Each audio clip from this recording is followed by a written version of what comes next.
This is Brad with the Crary Art Gallery, and with us today we have Derrick Riley. He's going to be exhibiting at the Crary Art Gallery from March 3rd through March 24th. Welcome to the gallery. Thank you. I looked at your work, and I'm not sure if I get to comprehend exactly what your work entails. Can you describe to me what you're going to be exhibiting at the Crary? Okay, it's a lot of printmaking that I'm going to be showing up there. Most of it's going to be woodcuts, and it's just a carving in a block of wood and printed like a big rubber stamp. And I'll also have some silk screens, which are a little easier to understand because it's still used widely for T-shirts and band posters, and most people do know about silk screen. So I've got some silk screens I'm going to be sending up too, but for the most part, it's all going to be woodcuts. Okay, the woodcuts, man. What's the process of creating a woodcut print? Well, the first thing I do is get a block of wood, and I'll figure out what I want to put on it, and I sketch it out in pencil, and then I draw the whole thing out again in Sharpie, and I draw it exactly how I want it to look. And at that point, I'll stain the block red so that I can see where I've carved. So how big are these blocks of wood, though? Well, they're various sizes. I've got any of them from about 6 inches by 10 inches to 4 foot by 8 foot, which is the biggest I have the capabilities of printing here.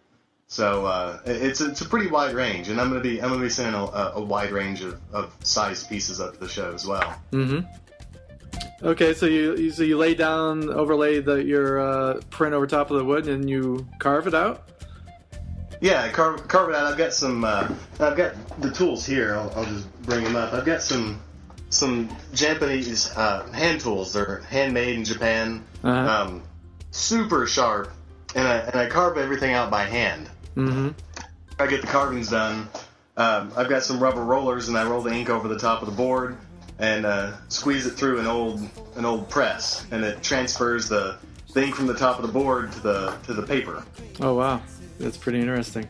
I understand you started off by drawing, then you eventually got to the medium where you are now. How did that process take place? Well, I was a drawing major in undergrad, and I took a lot of drawing classes, and I eventually burned out. So I was looking for something fresh and something new, but something I could still use all those skills that I'd worked for years and years to kind of hone in drawing. And it just kind of naturally led into printmaking. It was something that I could still use all those drawing skills that I'd worked so hard to get, but at the same time it was fresh and new and interesting. Mm-hmm. And I've just been doing it ever since. And I very rarely ever do any just straight drawing work anymore. It's always drawing in order to prepare for a print. Mm-hmm. Well, you use unique subject matter as well. I mean, have you always? Well, why don't you describe to me what typically is your subject matter in your work? Well, here recently, the last few years, it's all been Kentucky stories, either true Kentucky stories from like News of the Weird or from the newspaper or late news, and it's you'd be surprised how many odd things happen in real life, just stranger than you could make up on your own. Mm-hmm. So a lot of my inspirations come from news and really, here recently, the last few years, I've been working with Kentucky monster myths and legends. Mm-hmm. I wasn't born in Kentucky, but I've lived most of my life here. And Kentucky's a very interesting subject in its own because it's definitely got a identity crisis going on. We're not North, we're not South, and we've got people here with billions of dollars and then people with just dollars. Uh-huh. So we got everything going on here, and so there's a wide variety of subject matter to deal with. Uh-huh. So you've always dealt with topical matters, or is that how you started out?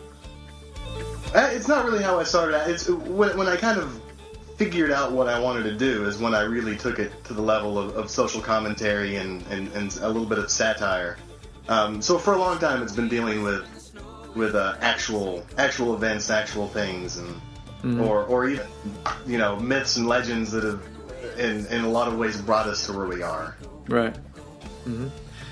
So you deal on topical subjects as well. I mean, do you find yourself, you listen to a story and, hey, you immediately think, I got to put that in print? Yeah, several times. NPR is the best source of woodcut material. I've gotten several things off of NPR.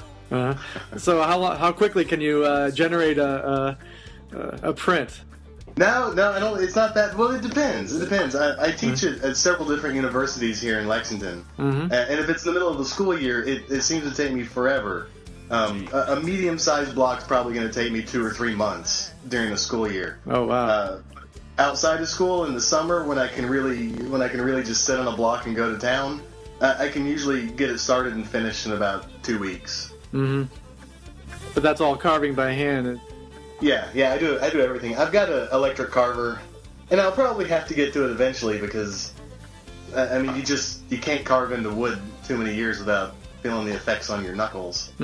So I still enjoy doing it by hand, and I'm going to do it as long as I can.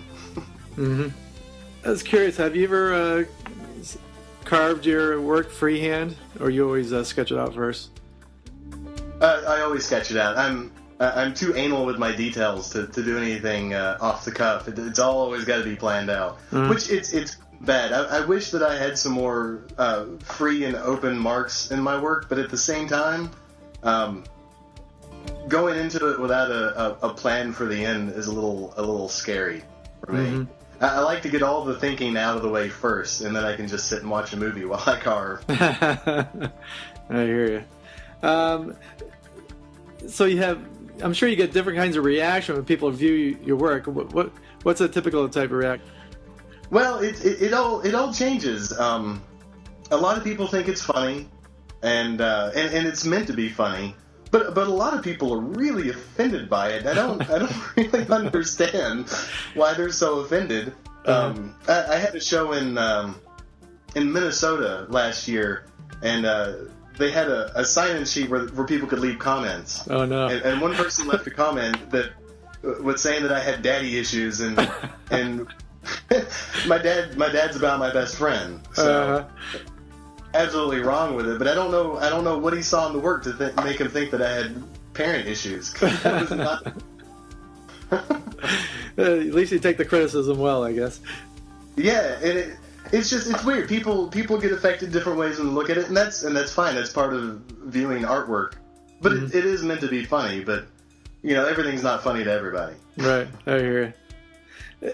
And I notice as well. I mean, you cram all sorts of subject matters within some of your pieces as well. Yeah. You just bring in everything you could possibly can into it until you fill up your space? Is A little bit. I kind of, at one time, was approaching it as in trying to put as many things in there as possible without really a composition in mind. And just seeing if I could work things around and have the composition just make itself.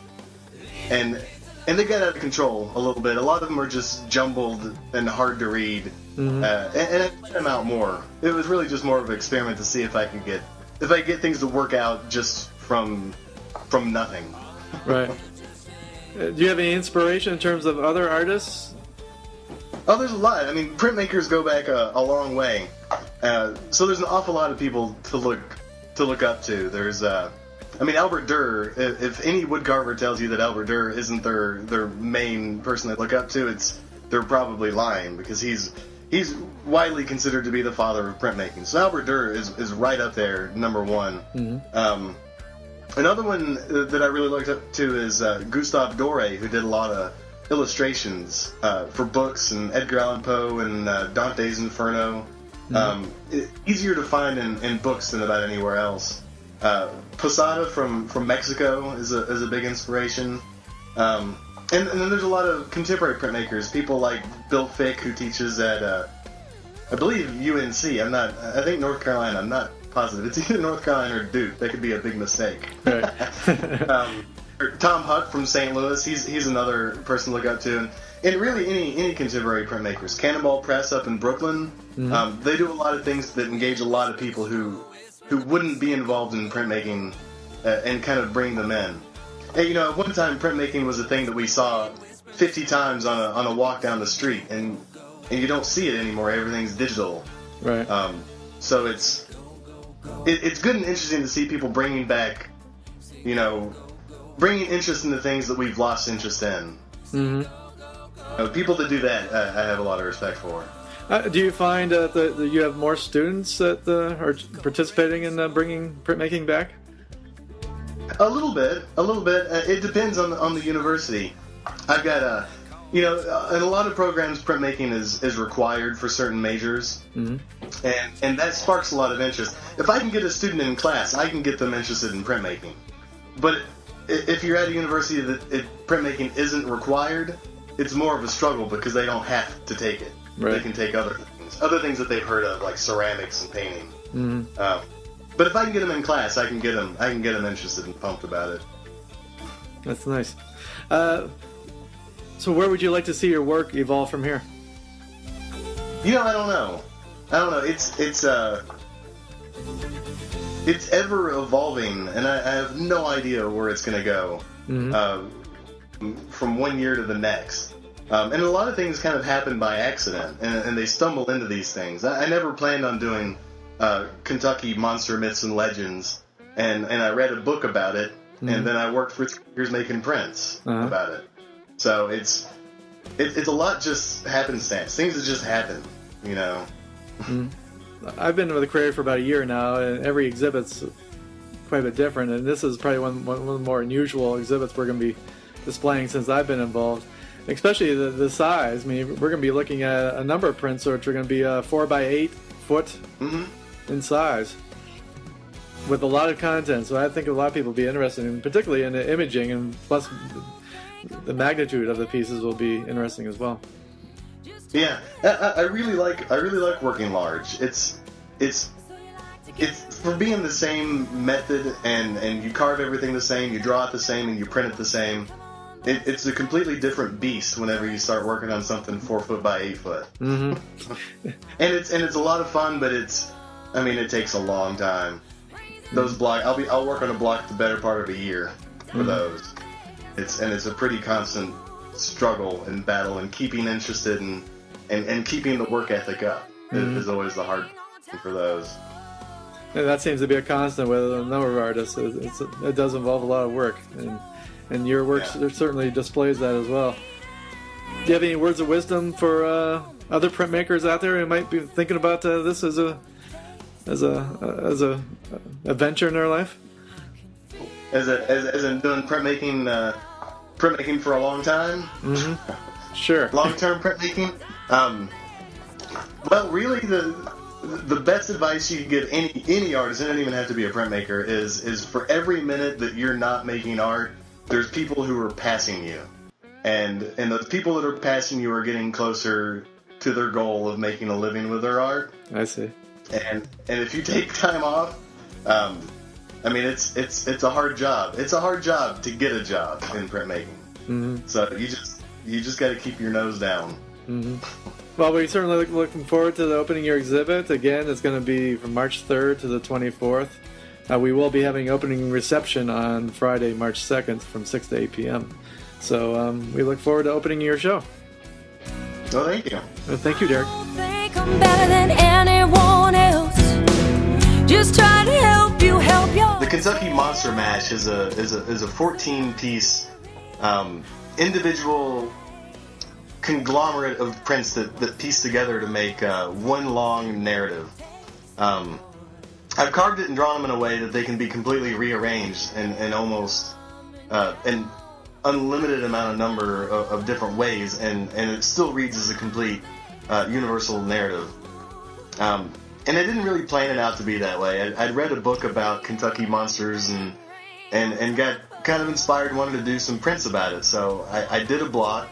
I had a list. I'd kept notes, and I had a list of about 15 different stories from all over the state. Are we going to be have all these then at the Crary then? Yeah, this is the first time I'm going to show them all together. Okay, good. So I started out. I drew and carved one block, and that's really all I'd planned on ever doing. And I had a list of like 15 monsters, and I only got to about 4 of them. So I wasn't really happy with that. So I decided to do 2, and then I thought, well, if I'm going to do 2 pieces of the same subject matter, I want to make it so they can be rearranged and hung in different combinations and still line up. Mm-hmm.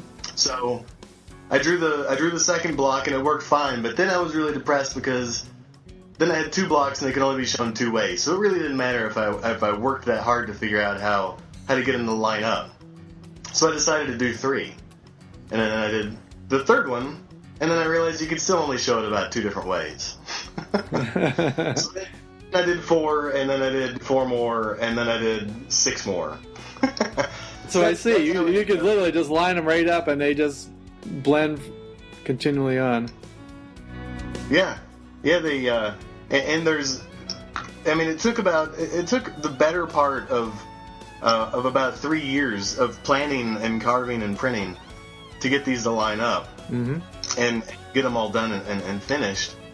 But and I've never shown them anywhere, so it's going to be interesting to see what they all look like together. I've sold a couple of complete sets of them, but I've never seen them all hanging up together. So to see pictures of it, we'll look forward to that. But I'll go through and kind of name some of my favorites. Kentucky Monster Mash Part 1. There's a character dressed up like Batman with overalls. Mm-hmm. That's based off of a guy named Lightning Jack, who a lot of people believe was actually Jack the Ripper. And at the same time that Jack the Ripper was in London, there was another guy named Lightning Jack that would wear a cape and a mask, and he would always jump out and grab women late at night when they were walking down the street, and they never caught him because he could run really fast and jump really high.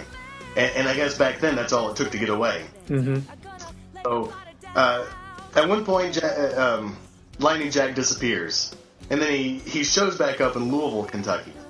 So they think that it's the same guy, but they're not really sure. But yeah, and it's, from what I hear, it's actually what the comic book character Batman was based off of, because he would wear a mask and a cape, and the mask had the little bat ears on it. So how long ago was this story from? Oh, this would have been I guess it's like the 1700s. Oh, okay. 1800s. I don't know, a long time ago. Mm. So I don't know if that's true or not, but I did read that on the internet, and everything you read on the internet is true. Yeah, definitely. So that. And let's see. On the Kentucky Monster Mash Part 4, there's my favorite one in that one. This is actually the first block I did for this whole series.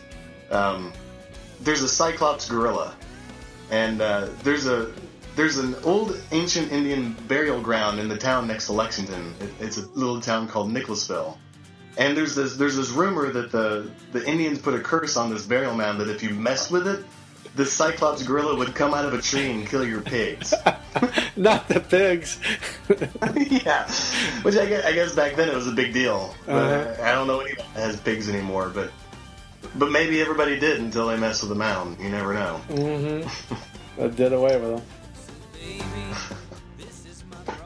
So on Kentucky Monster Mash Part 5, there's a giant alligator, and this is all part of a hoax. There's another small town on the other side of Lexington named Winchester, and these kids took a picture of an alligator and photoshopped it in front of their pond in front of their parents' house, and passed it off as an actual picture of a 25-foot long alligator, and it made it all the way and was published in the New York Times. Oh man! Not even sure when that was, but it ended up coming clean that it was a hoax. So I've got a giant 24-foot alligator there. Mm-hmm. In Part 7, I put zombies in it. I've got a love affair with zombies.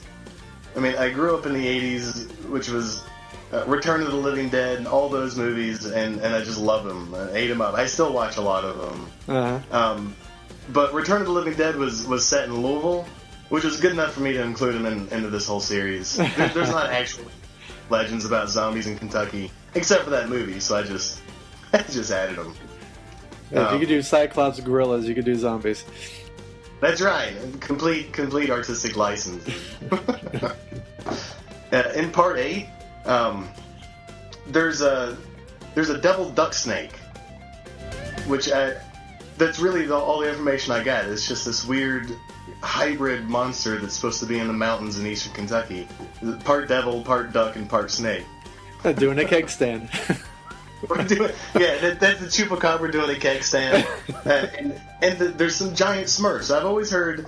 everybody knows the rumors on Kentucky. We're all inbred, you know?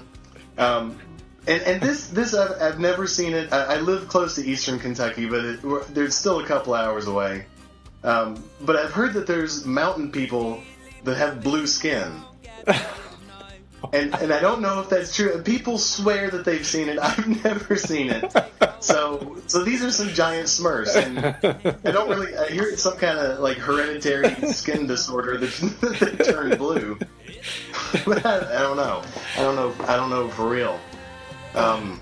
They probably do exist. Also, right in the back is that's Daniel Boone wrestling Bigfoot.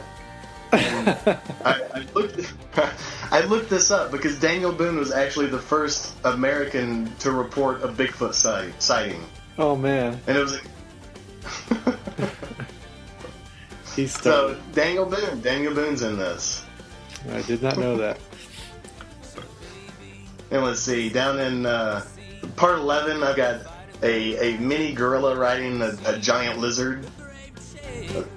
They don't actually... There's no myth with it where they're together. There's just myths of mini creatures and giant lizards, so... What about the parachuting snakes, though?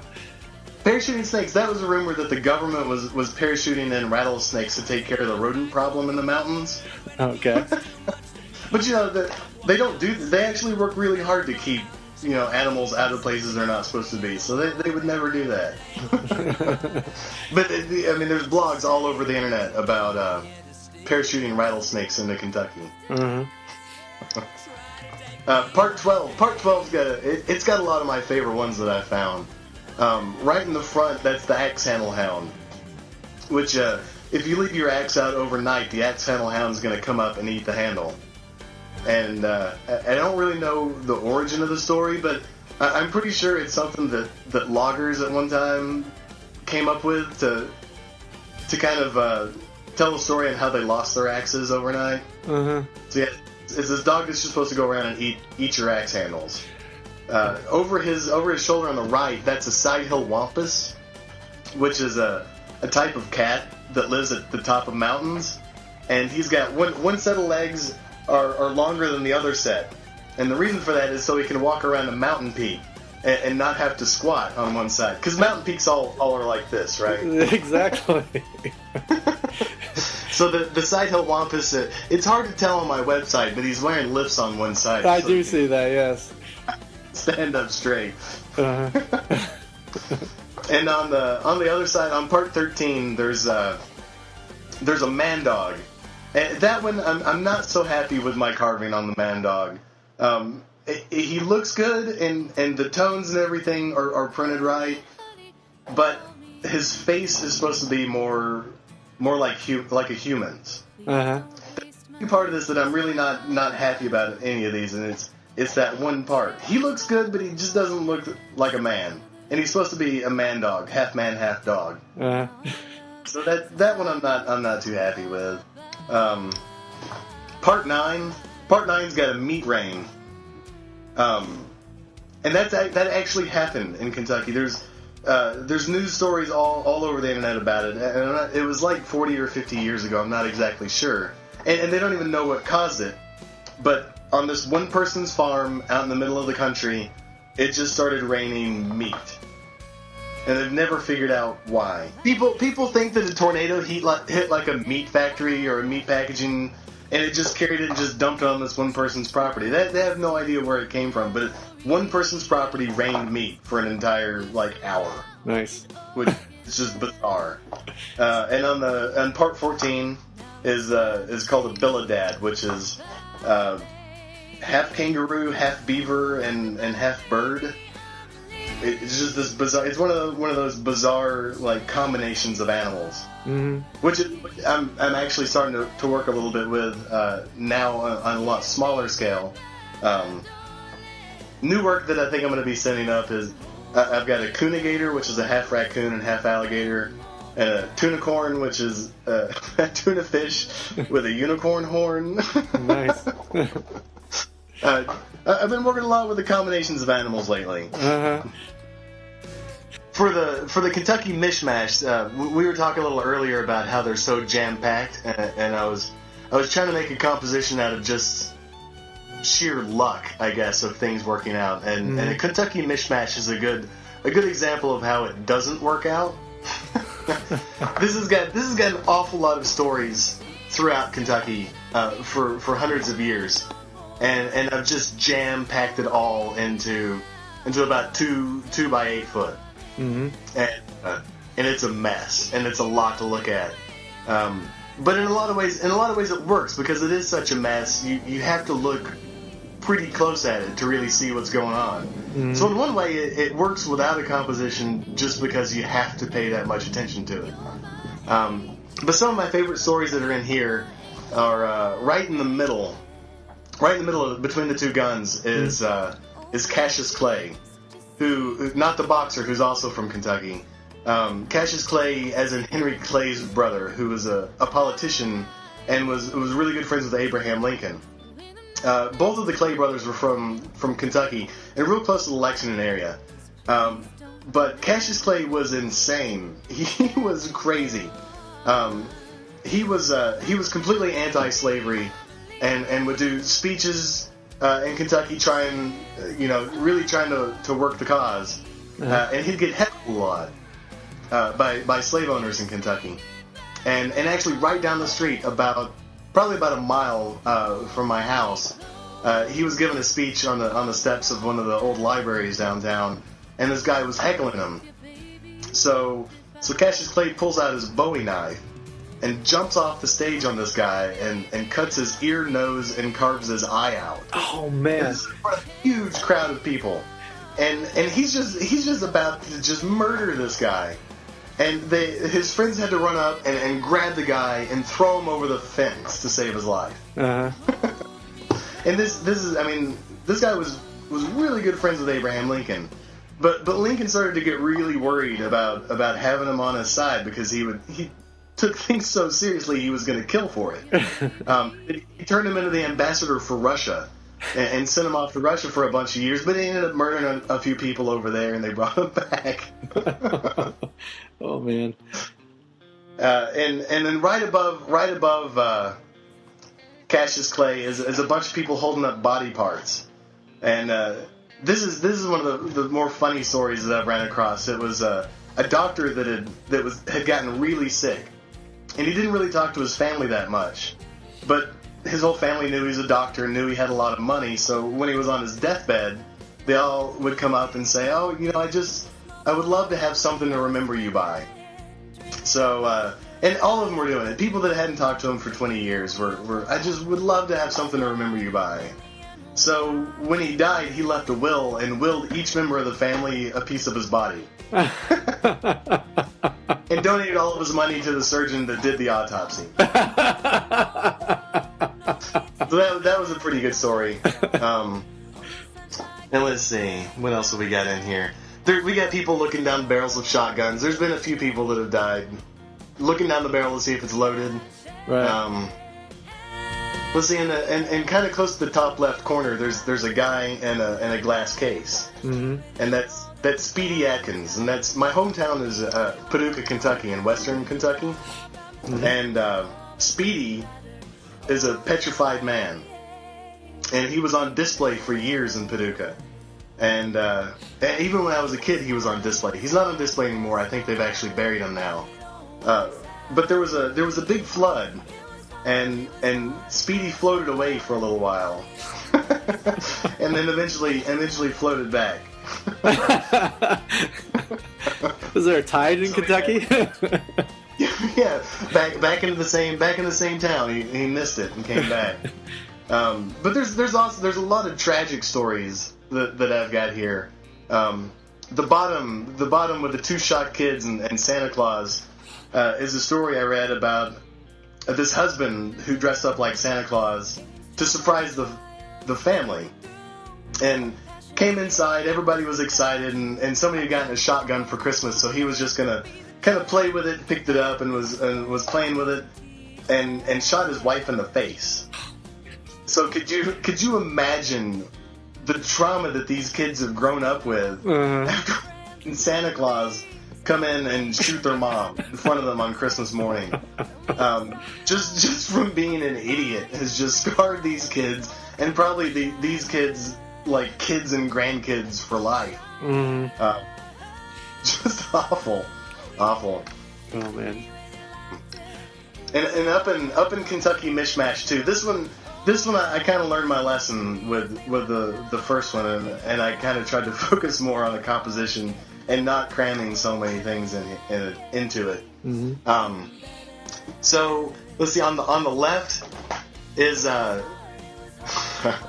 story about this woman in the mall here in Lexington that would sneak into Victoria's Secret and get a bunch of underwear and try them all on, but then would just run out of the store wearing them. So she'd come into Victoria's Secret, put on 5 or 6 pairs of panties, and then put on her pants and just walk out. Right. They caught on to her about the 4th or 5th time she did it, and they busted in when she was trying them on, getting ready to steal them, and she just took off running. It took off running through the mall with nothing but her panties on. And over on the right side is a woman that got arrested for a DUI here in Lexington, and she tried to escape whenever they were making her change into the orange jumpsuit. She tried to escape by squirting the policeman in the face with the milk. I mean, and this is just, these are things that you can't make up. No. I mean, these are stories. None of this is made up. Over between the two is a husband and wife, newlyweds, having a knife fight. This actually happened down the street from my parents' house. I think before I was born, it happened down the street from my parents' house. It was newlyweds that just moved into this house, and they got in a fight about something, and it spilled over into the yard. And they ended up stabbing each other to death on the front yard. They killed each other. Married. It was a pretty serious argument. Oh man. And the only part about this that I don't know if are true in Kentucky or not is the log cabin trailer and the church trailer. But we've got plenty of things that are close enough that I just kind of took some liberties. That's one thing that you see a lot of are trailer parks that people have done like quite a bit of work on their trailers. I haven't seen any log cabins, but I've seen double wide trailers, which is just 2 single wide trailers right next to each other, so they can, or double highs. I've seen them stacked on top of each other. Oh man. So I know those two are going for sure. The duct tape bandit was a guy who would go around and rob gas stations all around this area, but he didn't wear a mask. He'd wrap his face up with duct tape, and they caught him and put his picture up on the news, and that's what he looks like. In fact, I had this up in a show at the Art League here in Lexington, and somebody came up to me and asked me, is that supposed to be the duct tape bandit on both sides? And I said, yeah. And he goes, well, I went to high school with the guy. It looks just like him. That's actually been a little bit of a funny thing that I didn't really expect to happen. Making woodcuts based in Kentucky were for people to have that direct of a relationship with the stories that I put on here. Right. So that was pretty interesting to have somebody go to high school with the subject of one of the woodcuts. Mm-hmm. He should have bought a print, that's for sure. Yeah, he should have. Behind that, we've got the porn and liquor store. I don't know if they have those anywhere else, but we've got some porn and liquor stores where you can. It's just like the one-stop shop. Mm-hmm.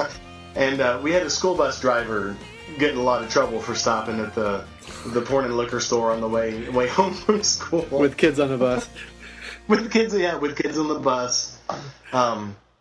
We had this group of guys that went on a big ATM robbery spree. They would go up and chain their bumper to the front of the ATM machine and then drive off and yank the front of the machine off and then go and steal all the money.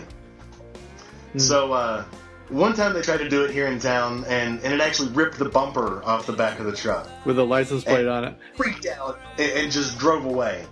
And they got caught pretty quick because they left their license plate on the bumper. Right, yeah. I think I actually heard that story before. Did you? Yeah, a lot of these are coming from a website called fark.com, FARK.com.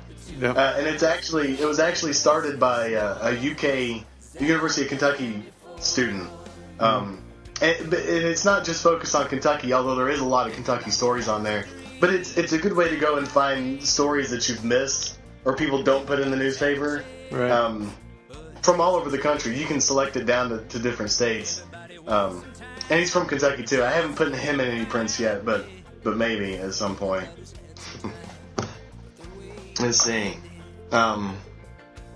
Deep fried Kentucky wieners is right below that. I'm going to send that one up too. Oh man, that does not look good. This is got. It doesn't have a whole lot of stories in it, but the ones that are in it are pretty good. The guy holding the chicken leg is a guy. So I'm not sure where in Kentucky he's from, but he sued KFC because he claimed that they sold him a penis-shaped chicken leg. So there's Colonel Sanders cracking up and he's crying, holding the chicken leg. He didn't win the lawsuit because most chicken legs, really kind of look like that anyway. Right. He didn't win the lawsuit, but it was a pretty funny story, so I put it in. Mm-hmm. Next to that is a robber holding a bologna sandwich, and this happened down the street from my parents' house as well. There's a doctor that lives about a mile down the road, and he was out of town, and this guy broke into the house and was robbing him.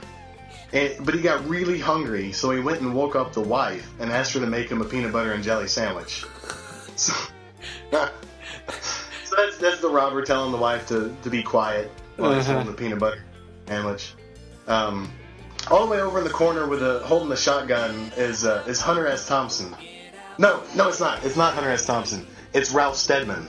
Ralph Steadman, if you don't know who he is the artist who did all the illustrations for a lot of Hunter S. Thompson's books. He did the poster and the cover for Fear and Loathing in Las Vegas, the movie and the book. Mm-hmm. And he's from England, and from what I hear, I don't know if this is true either, but I've read it in some books, and I've heard a lot of people tell me this story. But in Lexington, that he actually spent a little bit of time in a mental institution.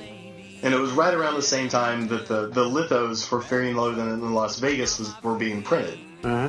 So when the printing company got them printed, they called him up and said, "We got the posters done. We'll bring them out for you to sign." And he said, "Sure, just bring a shotgun with you, and we'll do this." And they were like, "Well, what do you mean? What do you mean bring a shotgun?" And he goes, "Well, I've decided I'm going to shoot them." And they were like, "Well, you can't shoot these prints. We just printed them. They're perfect. You can't shoot them." He goes, "Well, I'm not going to sign them until you let me shoot them." So they finally broke down and brought a shotgun out to the mental institution and hung up all the posters, and he cocked the shotgun and shot all the prints, and then walked up and signed them. So if the story's true and you actually see any of these prints, like from this certain edition from Fear and Loathing in Las Vegas, you ought to be able to find little tiny bullet holes in it. I've never actually seen an actual, like, the poster that this is supposed to be based on. I've never actually seen that poster in person, so I have no idea. But I've had several people tell me that story. Oh, man. Good story. The True Stories from Kentucky Backwoods. This was actually the first print that I started to use True Stories from Kentucky in. And it's not so big. It's only about 4 foot by 2 foot. But this is actually a linoleum cut, which is, I've got it mislabeled on my website. It's a linoleum cut. The process is all the same. It's just instead of carving on a piece of plywood, I'm carving on like old kitchen floor linoleum. Uh-huh. The stories that I've got on here are the two main figures is a guy holding a shotgun and another guy with a PBR can on his head. And I teach at the University of Kentucky, and we've got like half of the campus is the UK hospital. And there's not really many hospitals in Eastern Kentucky, so if something serious happens, they get airlifted in here. So in the summertime, you hear helicopters all day long. And everybody always says that it's because people that are deer hunting got bored and started shooting beer cans off each other's heads. And I thought they were joking, except I do know that it happened one time. And so this is two guys out hunting, and they got bored because they're not finding any deer, so they just decided to start shooting beer cans off each other's heads. And he just got blasted in the face. Which isn't really funny, but I mean, it's just so stupid. Why would anybody do that? You assume they're empty beer cans, and why are they empty? Right. Yeah, I mean, if you're drunk, then the one thing you don't want to do is try to shoot beer cans off your buddy's head. Or at least you go first. All right. There's the guy with the black leather jacket with the truck on the roof. This is this was probably about 10 years ago. I remember this before I think I was a sophomore in undergrad, and this was a story of a guy that him and his buddies were just drinking out in the backyard, and they got pretty drunk and decided it would be a good idea to build a ramp up to the roof of their house, and so he could take his truck up there and drive around. So that's what they did, and he drove his truck up to the roof. But you know, roofs aren't made to withstand the weight of the truck. So the first thing he started to do was collapse the roof in. And they had to get a crane come and lift the truck off the top of the house. And this was actually the front page of the paper the next day.